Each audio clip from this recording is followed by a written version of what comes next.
Nagsilipatan na raw sa Visayas at Mindanao ang ilang malalaking Pogo Hub na una nang ipinasara ng mga otoridad. Alamin natin ang dagdag na balita mula kay Paul Montibon.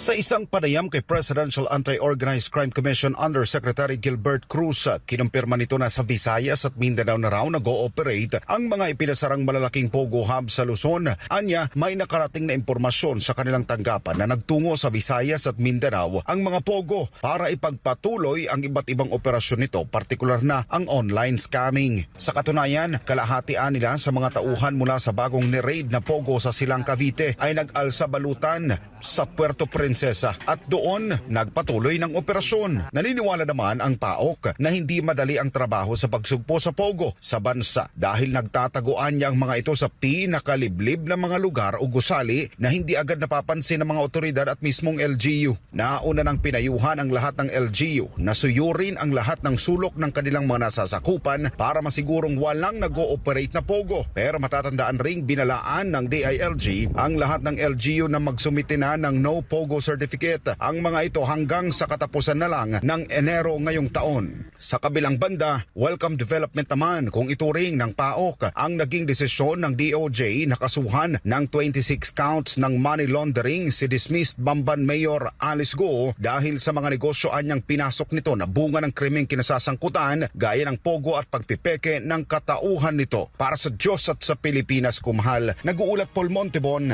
SMNI News.